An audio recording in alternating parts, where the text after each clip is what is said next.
Buenas tardes. La Universidad Autónoma de Baja California Sur, a través de la Dirección de Difusión Cultural y Extensión Universitaria y el Departamento Editorial, les da la más cordial bienvenida a la presentación editorial Poéticas de la Creación, que forma parte del marco de actividades de la Feria Universitaria del Libro UAPS 2020, edición en línea. Agradecemos a la Universidad Autónoma de Ciudad de México por brindarnos la oportunidad de compartir con ustedes esta presentación. El día de hoy nos acompaña Rosina Conde. Estudió la licenciatura en Lengua y Literatura Hispana y la maestría en Letras Españolas en la Universidad Nacional Autónoma de México. Ha publicado 26 libros de cuento, dramaturgia, ensayo, novela y poesía, que se encuentra incluida en más de 50 antologías nacionales e internacionales. Ha grabado 3 audiolibros de cuento y 3 discos de blues. Ha montado y ejecutado 5 obras de arte-acción con guión, vestuario y escenografía original. Se ha presentado en los principales foros culturales y académicos de México, Brasil, Cuba, Colombia, España, Estados Unidos y Sudáfrica, y está traducida al inglés, francés y alemán. Entre otros reconocimientos, obtuvo el Premio Nacional de Literatura Gilbert Owen 1993, el Premio Nacional de Literatura Carlos Monsiváis la Medalla al Mérito Literario Abigail Bojorquez 2017 y fue nombrada Creadora Emérita de Baja California 2010. Actualmente forma parte de la Academia de la Creación Literaria de la Universidad Autónoma de la Ciudad de México, de la cual es cofundadora, del cuerpo docente del Diplomado de Escritores del Instituto Nacional de Bellas Artes y Literatura y del Diplomado en Corrección Profesional de Estilo y Consultoría Editorial de Profesionales de la Edición. También nos acompaña el día de hoy Carmen Ros Aguirre, cofundadora de la Universidad Autónoma de la Ciudad de México y codiseñadora del currículum de la licenciatura en Creación Literaria. Estudió la licenciatura en Comunicación, la maestría y el doctorado en Letras Modernas en la Universidad Iberoamericana. Asimismo, realizó estudios en la Escuela de la Sociedad General de Escritores de México para coordinar talleres literarios. Ha publicado cuento, novela, ensayo, entrevista y reportaje. Colaboró con El Nuevo Herald de Miami, fue guionista en Discovery Channel People and Arts y Global Education Fund. Ha impartido curso-taller en el Centro Cultural Tlatelolco en la UNAM, en la licenciatura en Creación Literaria de la Casa LAM, diplomados en el Centro Cultural Helénico, en el FONCA del Estado de Hidalgo, Conaculta Campeche y en la Asociación de Escritores en Lenguas Indígenas. También ha sido jurado del Concurso Nacional de Cuento Preuniversitario Juan Rulfo, donde es profesora investigadora de tiempo completo. Tenemos también en este día Omar Alejandro Delgado Vázquez, escritor, periodista y docente egresado de la licenciatura en Creación Literaria de la UACM y de la maestría en Literatura Contemporánea Mexicana de la Universidad Autónoma Metropolitana Azcapotzalco. Ha publicado las novelas Ellos nos cuidan, El Caballero del Desierto y Habsburgo. En los siguientes volúmenes de cuento de Mujeres, Mujeres y Traiciones, Bardelín Raza y Donde no hay Dios. Ha recibido varios premios y reconocimientos, entre ellos el segundo lugar en el concurso de ensayo Carlos Fuentes 2012, el Premio Iberoamericano de Novela Siglo XXI UNAM, el Colegio de Sinaloa 2011 y el primer lugar en el concurso nacional de cuento Magdalena Mondragón 2011. Actualmente estudia el doctorado y Ciencias Sociales en la UAM Coajimalpa. Y por último, nos acompaña también Manuel Marcos Mújica Saavedra. Es licenciado en Creación Literaria por la Universidad Autónoma de la Ciudad de México. Actualmente cursa la maestría en Literatura Mexicana Contemporánea en la Universidad Autónoma Metropolitana Azcapotzalco, en donde su proyecto de titulación versa sobre el soneto El México y las variaciones que ha tenido. Ha publicado los poemarios Coito Ergo Sum, Antievangélicos, con el que obtuvo el 12º Premio Nacional de Poesía Tinta Nueva, Hagiografía de uno que pasa y Acordis Polaris. Aparece en unas cuantas antologías, revistas, periódicos y sitio web. Cedemos la palabra a la maestra Carmen Ross.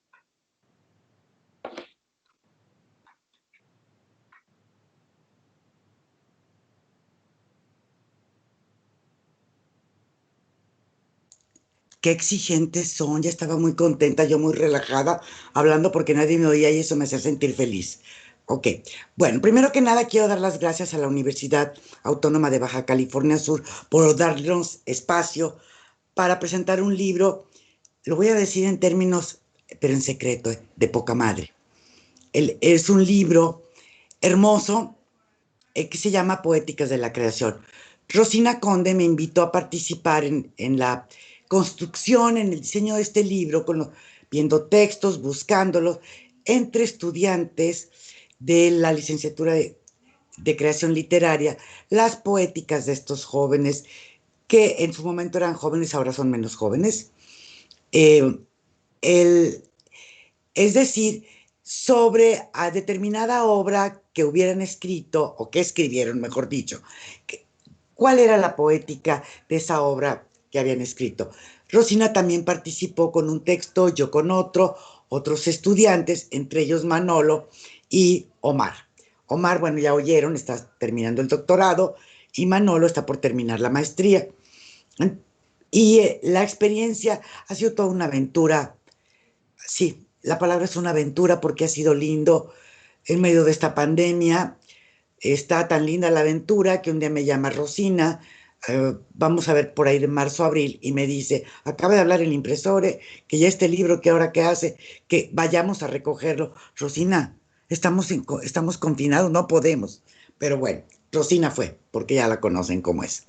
En fin, entonces, el de los textos que hoy vamos a presentar aquí, de todo el libro, que es un libro claro, ameno, expresivo, que apela mucho a la emotividad, a pesar de que es muy riguroso. Los textos son muy rigurosos desde el punto de vista de argumentación y de academicismo. Sin embargo, no son, vamos a decirlo con las palabras coloquiales, no son tiesos, son muy amenos y apelan, digamos, al sentido de, pues, de placer, el placer de la lectura.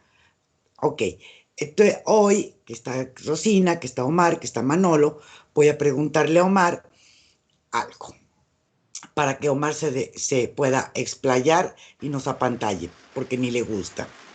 Ok, Omar, yo sé que tu poética, que es tan grande casi como tu novela, que es un trabajo sensacional, es, se llamó Una poética delincuencial. Y sé que hay capítulos que fueron esenciales para encontrar uh, cómo estaban funcionando tus personajes, en qué marco, en qué contexto histórico, a qué se debía que, cómo lo que alguna vez nació como héroe acabó no como antihéroe, exactamente, sino como una figura que contraviene el orden de valores, pero es aceptado como héroe. ¿Qué nos cuentas de eso? Si te Ok, gusta la muy buen. pregunta. Claro que sí, no, me encanta la pregunta. De hecho, está tan difícil que estaba a punto de aplicarles la de, así como que me falla la transmisión, pero no, preferí entonces encarar la pregunta. Como bien dijo mi querida maestra, mi nombre es Omar Delgado. Muchísimas gracias también a la UABCS por habernos prestado este espacio para hablar de un libro y para hablar de una serie de textos que son tan queridos para nosotros porque son, y digo, creo que puedo hablar un poquito en nombre de Manuel, de Manolo, son esenciales para nuestra vida como creadores y esenciales para nuestra vida como estudiosos de la literatura. ¿Por qué? Porque en el aspecto mi carrera como escritor ha estado yendo en paralelo con la carrera justamente de el estudiar el cómo se escribe, ¿no? Y el cómo se escribe comenzó con la misma pregunta que me hice en la Universidad Autónoma de la Ciudad de México cuando me gradué, cuando escribí esta novela que se llama El Caballero del Desierto. Y de repente esta hermosa señora, Carmen Ross, me preguntó con toda la crueldad del mundo, ¿y cuál es tu poética? Y yo dije, qué chino es una poética, ¿no? Ya de ahí comencé, o sea, la poética es simple y sencillamente, pues la reflexión del mismo escritor, lo digo en muy palabras a lo mejor muy demasiado planas, ¿no? Y demasiado claras, sencillas, pero es la reflexión del escritor para que él se conteste a sí mismo por qué escribe como escribe y por qué escribe lo que escribe. Ajá, entonces, bueno, El Caballero del Desierto es la novela con la que me titulé de la UACM hace ya casi 10 años. También es la novela con la que tuve la oportunidad de ganar el premio de el Iberoamericano del siglo XXI, Colsin y UNAM. Fue una muy virtuosa coincidencia, una muy virtuosa sinergia. Y trata acerca de un pollero, trata acerca de un traficante de personas que, sin embargo, se sale de la norma o se sale de lo que desgraciadamente hemos conocido, como estos personajes turbios, estos personajes ambiciosos, estos personajes crueles a los que no les importa dejar a la gente en el desierto o explotarla sexualmente, o bueno, todos los horrores que por desgracia vemos todos los días en los diarios. Para mí el hecho de crear y de reflexionar acerca de lo que es, en primer lugar, el crimen, por eso se llama el héroe delincuencial, ¿no? Para reflexionar acerca de lo que es el crimen, acerca de lo que es la ley. La ley como este estatuto que consolida una sociedad, un grupo social, pero que al mismo tiempo, sin embargo, tiene vamos a decirlo, su fecha de caducidad, ¿no? Porque en el momento en que cambian las costumbres, en el momento en que cambian las necesidades sociales, también las leyes comienzan a rechinar, comienzan a oxidarse. Y por otro lado, pues siempre está la cuestión del grupo dominante, ¿no? En el cual pues es el que de alguna manera tiene más oportunidades, mejores oportunidades de escribir las leyes y pues las escribe a su beneficio. Entonces, a partir de esta novela, que es la historia, les digo, de un pollero llamado Pablo Disaki, que es un pollero que tiene una ética, que tiene un código de honor, que incluso en el momento en que se confronta con otro tipo de polleros o con otro tipo de gente mucho más cercanos a la realidad, pues es cuando surge el conflicto de la historia, pues habla acerca justamente de estos cambios sociales o refleja estos cambios sociales que implican el hecho de que una sociedad se va moviendo, una sociedad va teniendo nuevas necesidades, va teniendo también nuevos valores que tienen que ver con la supervivencia, que tienen que ver con el pragmatismo, con el derecho a la vida y que se llegan a contraponer con este concepto de ley. O sea, la novela llega a la conclusión o se llega a esta de que en ocasiones la ley y la justicia no son sinónimos para un grupo social. Y por supuesto de que cuando esto ocurre, el hombre justo es el que se convierte en el forajido. Entonces, el hombre justo tiene también que, en un momento dado, el que sabe lo que es lo justo para el ser humano, lo que es lo justo para las personas vulnerables, lo que es lo justo para la gente que requiere de ayuda, en un momento dado se tiene que convertir en que va a confrontar a esa ley, que se convierte en la herramienta del poderoso, que se convierte en la herramienta del torcido y que se convierte en la herramienta del opresor. Esto es básicamente pues, lo que sería, en un resumen de muy poquitos minutos, pues de todo lo que gira alrededor de mi poética y que responde a esta pregunta del, pues, ¿por qué escribo? Y ¿por qué escribí lo que escribo? Y ¿por qué escribo lo que escribo? ¿No? A partir de esta creación de personajes aparentemente delincuenciales que tienen un trasfondo mucho más profundo. ¡Ah, no se escucha! Es que apago el micrófono para no hacer ruido. Omar, muchísimas gracias. Gracias a ustedes. Me encanta porque creo que para muchos estudiantes de literatura o no literatura de la Universidad de Baja California, este libro puede ser clave, porque les va a abrir, les va a aclarar muchas cosas, porque aquí donde ven el vocablo poética tiene todavía, lo hemos comprobado Rosina y yo, cierta confusión. Y dirimimos, Rosina y yo, cómo tratar de disiparla. Ahora, Manolo Mujica, tienes el micrófono apagado, Manolo, así que ya lo puedes encender. Listo. Ok. Tu poética versa sobre el soneto. Ok. Dentro de esa poética sobre el soneto que tú escribiste, muy bien escrita y que insisto, textos súper amenos, súper amables, digamos con un buen nivel de expresividad, muy placentero a la lectura. ¿Qué encontraste, si puedes contestarlo? ¿Cuál sería la vena principal eh, que lleva más sangre, que me hace palpitar el corazón de tus sonetos?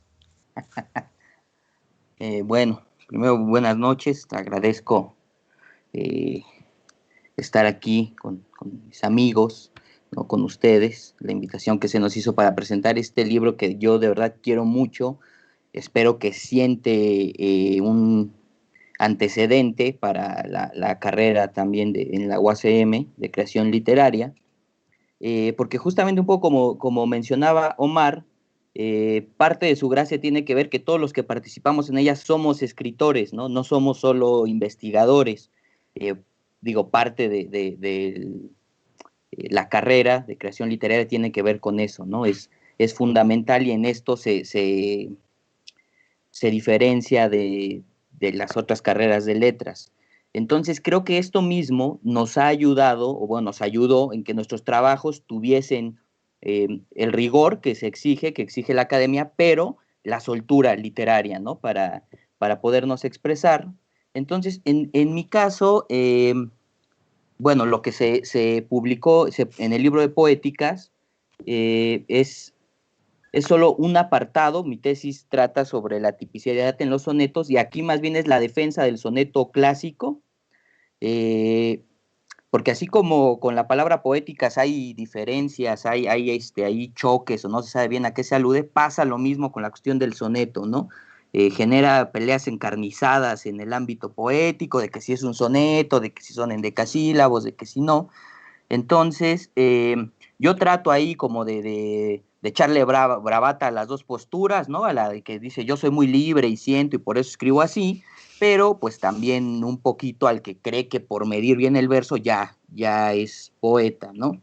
Entonces, uno de mis mayores hallazgos, o no sé, que a mí fue de lo que más me gustó y que además pues me lo permite la misma carrera, es equiparar el soneto clásico con el mito de Osiris, ¿no? Por ejemplo, verlo representado. Yo doy una respuesta literaria, digamos que es una verdad poética, ante la cuestión del soneto clásico. Equiparo este mito porque al dios Osiris, bueno, lo rapta a su hermano Set, pasa una serie de peripecias, la mujer de Osiris, Isis, recupera el cuerpo y cuando se lo va llevando a su casa se lo roba a Set y lo corta en 14 partes. El mismo número de versos que tiene el soneto, en ese mismo número de partes es mutilado Osiris, y entonces, pues, al estar revisando textos al respecto, no encontré uno solo en donde se explicara qué cortes le hacían, ¿no? A Osiris, y entonces yo hago una serie de conjeturas, o pues más bien lo acomodo, ¿no? Para que quede con mi propuesta y digo que lo cortan en 8 partes de la parte de arriba, o sea, sería cuello, 1, 2, 3, 4, 5, 6, 7 y tronco. Son 8 partes y quedan representados los cuartetos y la parte superior del dios egipcio, ¿no? Y entonces en la parte de abajo, pues es tres cortes en cada parte de la pierna, ingle, rodillas y tobillos, y entonces quedan los tercetos. Y entonces lo que yo propongo es que el soneto clásico ortodoxo es un cuerpo en espera de hálito poético que espera ser resucitado, ¿no? Entonces, esta es la manera en la cual resuelvo estos ataques contra el soneto clásico de que es una cárcel, de que somete al poeta, porque, pues bueno, primero esto no es cierto y luego simplemente es otra manera de abordar el soneto. Y luego lo que descubrí al final, o bueno, como tenía que ver con la tipicidad de los sonetos, pues es una cosa que es muy obvia, pero pues quizá de tan obvia que nos pasa inadvertida, es que desde principios del siglo XX hasta el momento, a la par se hacen sonetos ortodoxos y sonetos heterodoxos, ¿no? Lo que he estado descubriendo últimamente en cuanto a la heterodoxia de los sonetos, que viene desde el modernismo, es que trata de emparejar nuestra identidad latinoamericana, ¿no? Digamos, zafarse de ese modelo y de esa atadura europea, y es un poco como para dar identidad. Entonces, pues eso y otras cosas atiendo aquí en el libro, hablo desde los orígenes del soneto. Entonces, cuando conversé con Rosina también sobre el libro, pues me hablaba de la necesidad, que creo que es el acierto, de hacer obras de este tipo con personas nuevas, ¿no? Siempre los referentes pues son los mismos, ¿no? Grandes catedráticos, grandes pensadores, eh, pero creo que nuestra manera de exponerlo, en efecto, es más práctica para los estudiantes darnos a entender con estas formas nuestras que de una manera súper pulcra, con términos que muy pocos van a entender, ¿no? Eso es lo que te puedo decir, Carmen. No olvides prender tu micrófono, por favor. Ay, qué impaciencia. Manolo, muchas gracias. Me encantó tu exposición, como la de Omar. La tuya me encantó también esta analogía entre el soneto y el cuerpo de Osiris, dividido en 14 partes del cuerpo. Los tercetos, la parte inferior. Mira nada más dónde fuiste a encontrar la analogía. Y por otro lado, me gustó muchísimo porque de verdad que si los estudiantes y todo aquel que quiere escribir en la universidad, por lo menos en Baja California Sur, o que tenga acceso al libro, no se va a arrepentir. Omar presenta este acercamiento a este héroe distinto, y Manolo tiene un acercamiento al soneto desde una mirada contemporánea, fresca, y eso no le quita valor frente a los clásicos, frente a los autores canónicos. Es otra mirada más de tú a tú, entre jóvenes, más entre pares, de generación. Ok. Y ahora viene el plato fuerte. El plato fuerte, sí, claro, es el texto de Rosina Conde. Rosina Conde, quiero destacarlo, tiene una proclividad que me encanta, y quiero tomar con ella un curso el próximo semestre. Le encanta la literatura medieval. La literatura medieval, que sabemos es donde se abreva mucho del género fantástico maravilloso. Y ha dirigido extraordinarios trabajos poéticos, ahí aparece, y novelas. Le dirigió a un estudiante que hoy no está aquí, que se llama Isabel Campos, ¿verdad? Es Ireri Campos. Una novela graciosísima, buenísima, bien hecha, sólida, bien armada, que es una parodia de El Caballero de la Carreta de Chrétien de Troyes. Y la chica, bueno, la novela de verdad, yo fui la lectora, la disfruté muchísimo, la novela, muchísimo, pero disfruté también la poética, como la poética de todos.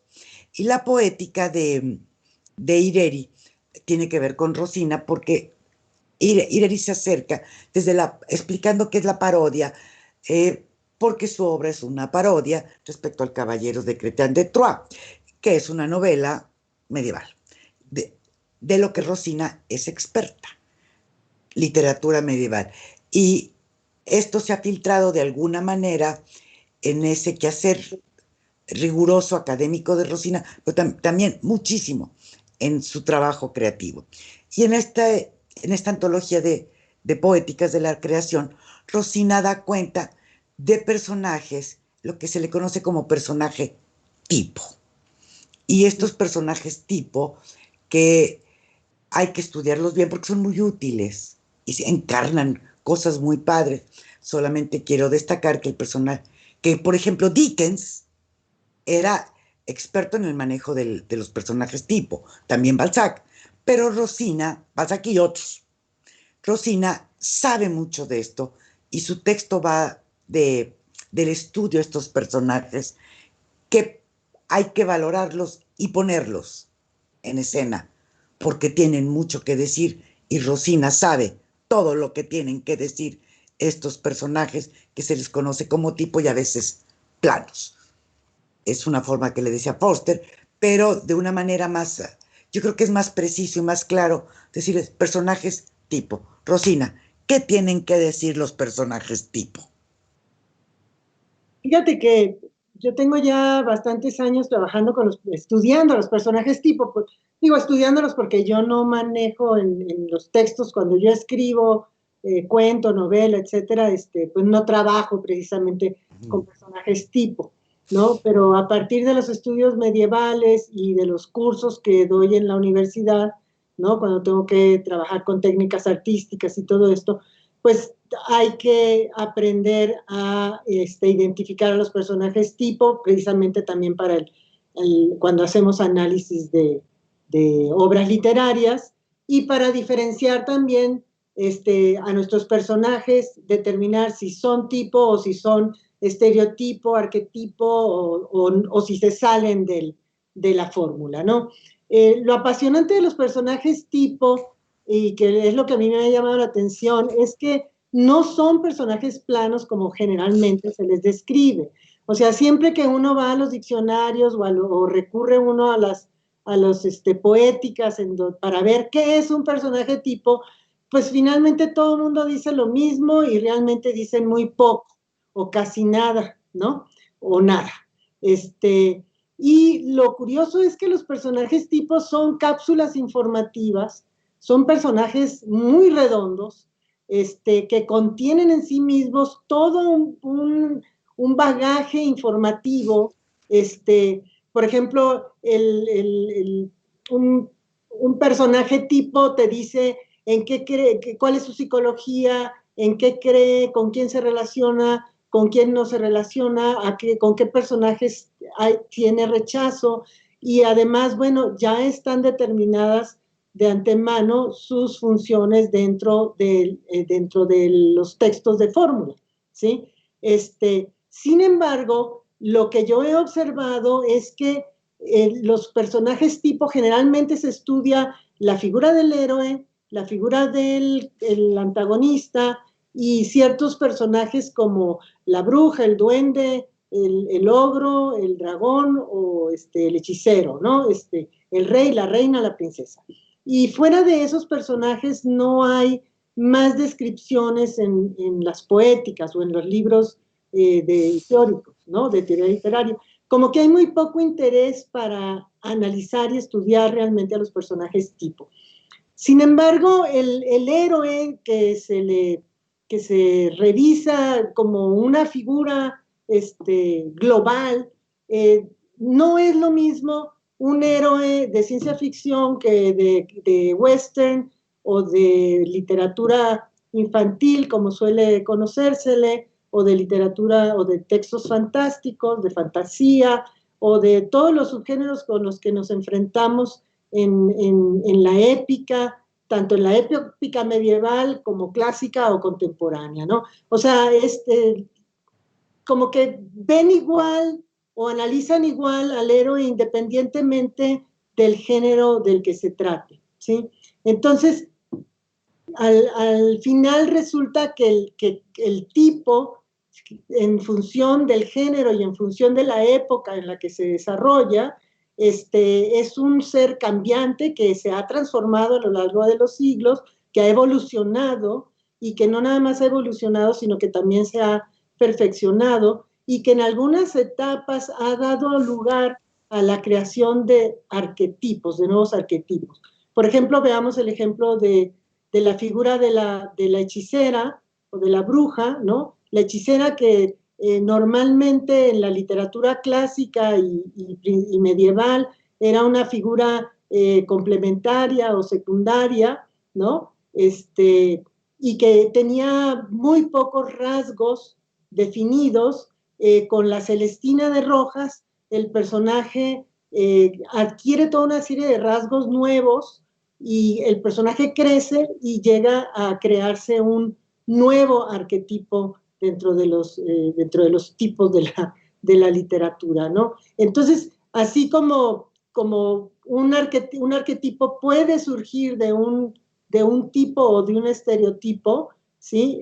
En un momento dado, incluso ese personaje puede incluso desaparecer, como es el caso, por ejemplo, de la figura de Merlín, que fue una figura arquetípica en los primeros textos medievales del siglo XII, XIII, ¿no? y que de repente desaparece y no vuelve a aparecer en la literatura, sino 6 siglos después, ¿no? O 7 siglos después, en la época del romanticismo.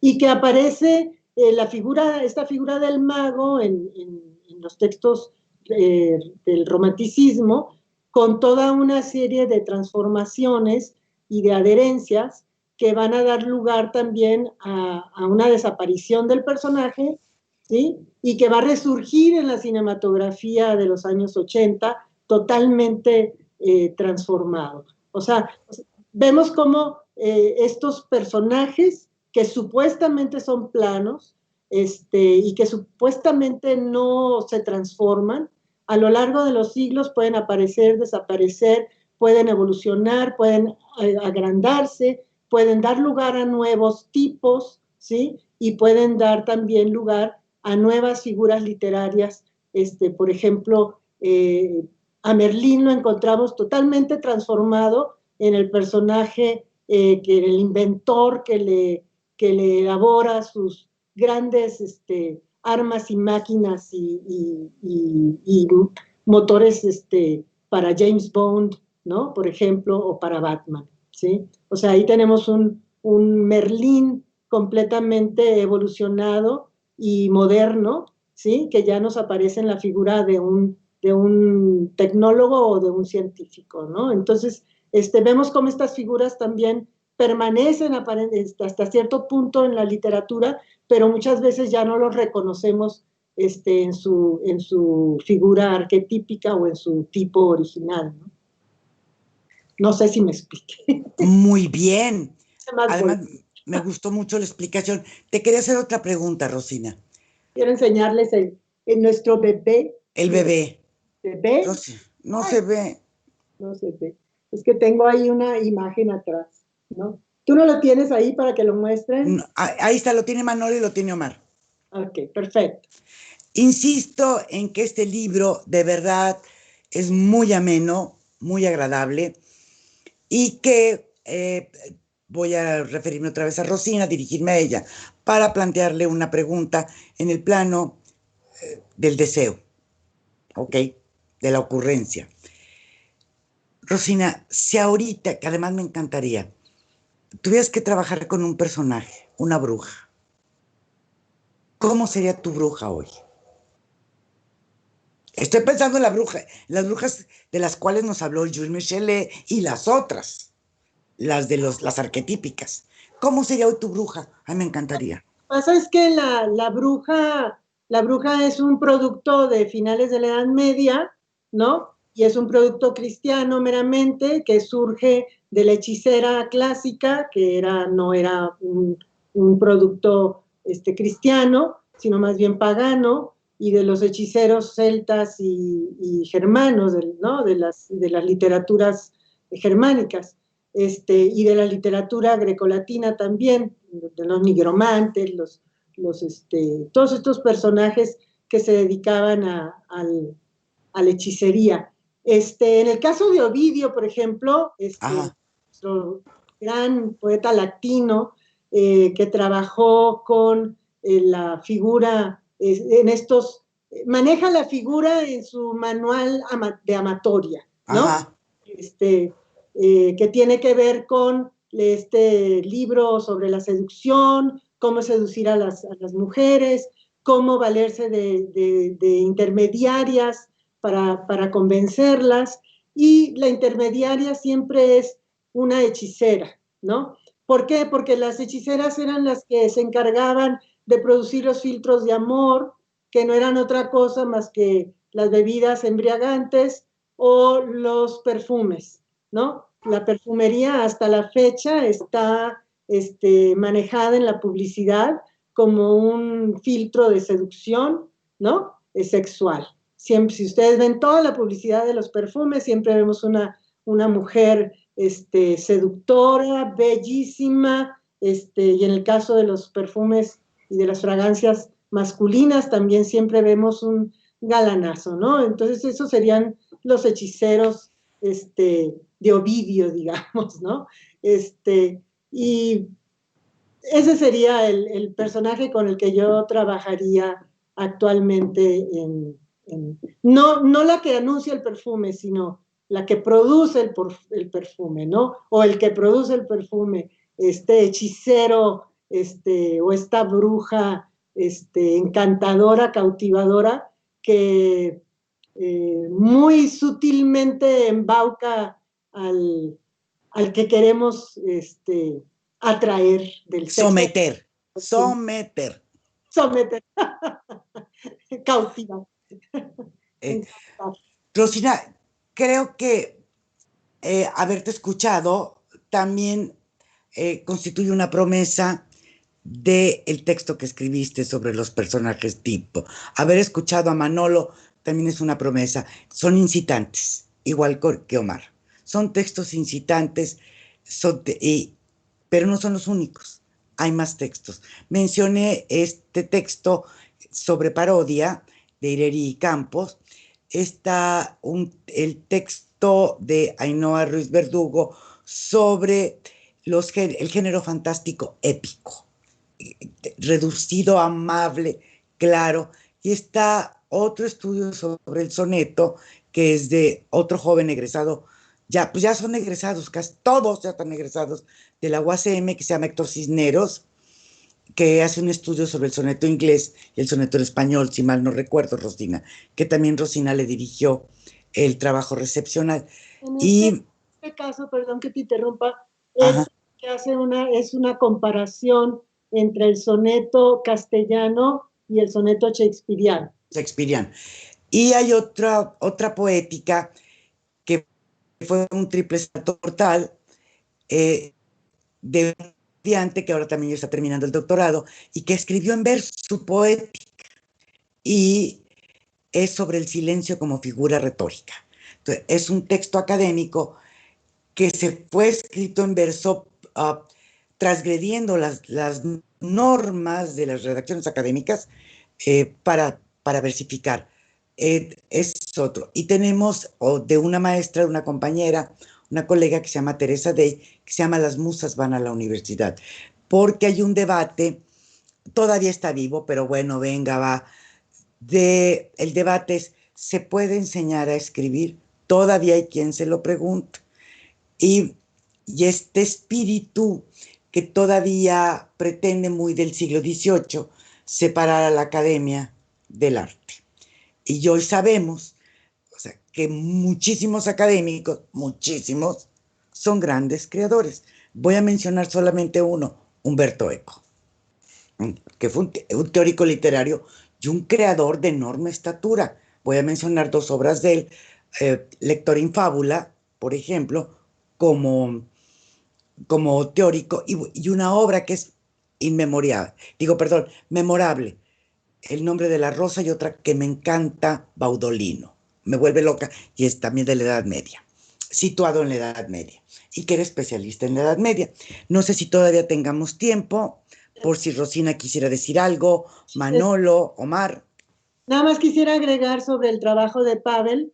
Es cierto. Pavel Pantoja, que es un trabajo muy interesante porque él ahí analiza los cuerpos estigmatizados, es decir, estos cuerpos deformes, contrahechos o superhechos, ¿no? En la literatura y en la cinematografía. También es un trabajo muy interesante. Es un trabajo muy sólido, muy bueno, sobre algo que apenas se está comenzando a aproximar.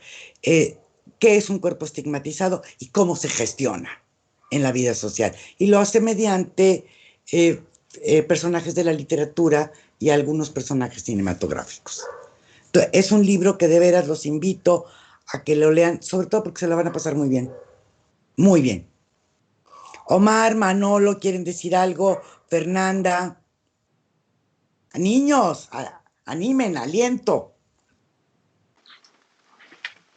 Bueno, yo me permito decir algo muy breve para los valientes que se atreven a vernos, especialmente a los jóvenes que están en esa disyuntiva de si escribo, si no escribo. No escriban, en serio, no, es una chinga. No, pues nada se crean, es una maravilla. O sea, la verdad es que el escribir es un oficio que se paga por sí mismo, cuando verdaderamente lo ejerces con pasión, lo ejerces con amor, lo ejerces con esa, pues con esa característica que es el amar verdaderamente algo, ¿no? Y este libro te puede ayudar en general a darte esas luces del cómo algunos de nosotros que amamos a la literatura, que no solamente la amamos para escribirla, la amamos para analizarla, la amamos para tratar de encontrar esas respuestas que tenemos desde el fondo de nuestra alma. Este libro y sus textos son una pequeña guía acerca del, pues, cómo nos hemos, no cómo nos hemos respondido esas preguntas que estamos tratando de responder al escribir, sino el cómo elaborarlas mejor. Entonces, yo los invito a que lo lean, todos son ensayos fantásticos y todos tendrán algo que aportarles, sean estudiosos, sean creadores o sean curiosos. Y muchísimas gracias por su atención y por estos momentos tan agradables. Muchas gracias. Agradecemos de igual manera a quienes nos siguen en nuestra transmisión a través de Facebook. Hemos llegado al final de nuestra presentación. Agradecemos a cada uno de los ponentes. Muchas gracias, Rosina, Carmen, Omar, Manuel, por sus participaciones. Los invitamos a seguir de cerca las actividades que puede ofrecerle la Feria Universitaria del Libro UAPS 2020, edición en línea, que se llevará a cabo a través de su modalidad online del 13 al 17 de octubre. No se lo pierdan y muchísimas gracias. Gracias a ustedes, Fernanda. Gracias a ustedes, Fernanda. Nada más quería comentarles, quienes estén interesados en adquirir el libro, nos pueden escribir a nuestro correo electrónico, es rosina.conde@uacm.edu.mx. Y se los pueden enviar por correo. Muchas gracias. Gracias, hasta luego. Buenas noches, gracias.